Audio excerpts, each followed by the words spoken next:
Wing offered me to get me a number of things, one of which was a hat, so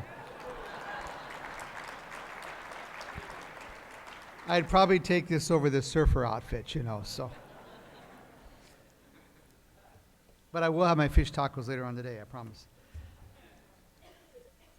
In this really important moment when we acknowledge and thank our honorees, I just want to start with a brief thanks to farmers and merchants and then a little bit about the schools.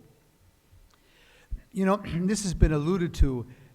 The whole Judeo-Christian ethic, which once formed and informed us and our culture, in many ways is much less evident, I think, or felt with sort of like what I call the influence of a strong influence of secularization. And so really an event like this, that Farmers and Merchants sponsors, helps reinforce that without that Judeo-Christian ethic to form us and inform us, our lives and our business ventures and who we are, life gets very complicated. And I want to thank Farmers and Merchants for their emphasis on family and community and faith. I remember the story, too, as I've gotten to know them, what you saw in the video, the courage of their great-grandfather in the 1890s bank rush and how he saved the bank and saved the community. I have personally experienced the beauty of their bank in Long Beach and how it reminded me of the bank that I grew up with in Illinois, how they help us in the Diocese of Orange in all our ministries and our ventures in these important days, and even especially, which I have, that little Christmas Carol book that you all give out every year. It used to be kind of common, but it's not, but now we still have that thanks to you, that I keep that in my piano bench.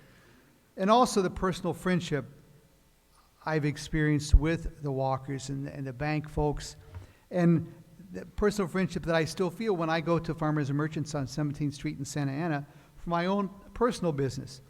I'm always received there, I feel, is sort of like family. And I really am very grateful for that. And it's not just because I'm the bishop, it's how they are with everybody that comes in there.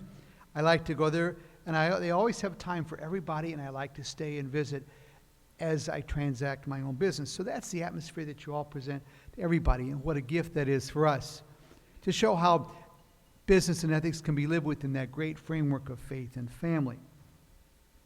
The schools today, we heard a little bit about them. I just have a little testimony that was given to me by the grandmother of one of our students. She said, "My own grandson struggles with ADHD and was moved from another school to St. Polycarp. He was virtually a lost sheep. He now has a teacher with a learning support background, and it has done very well. This has been an answer to my prayers." That's one of our schools. And I've seen it personally again and again. I have seen it, for example, how, thanks to Sister Teresa at St. Anne's, our school's students have discovered the gift of music, which was so important to me, and how music helps bring people to God.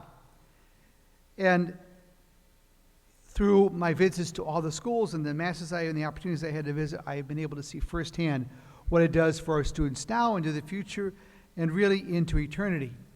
And even just a little bit of good news, which is going on some of our other schools already, kind of following the article in the paper, that in fact one of our schools I was at the other day, St. Joe's in Santa Ana, in enrollment for next year is already ahead of where they are this year. And that's going on elsewhere as well. So there's so much to be grateful for all of us here, for our schools and what they do and the doors they open and the faith they bring and how they contribute to the communities in which they are a part of.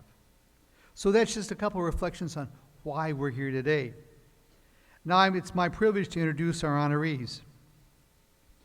When I was first assigned here over 3 years ago, I really owe a lot of thanks to Father Carey and my friends the Straters from Our Lady Queen of Angels, because they introduced me to a lot of different folks for the purpose of the cathedral and other things.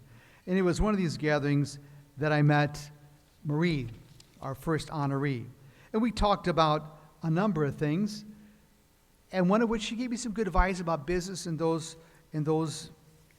things to keep in mind for me as I go forth in the cathedral. And we've seen each other on and off, but really I'm grateful to recognize and to introduce Marie Gray this morning.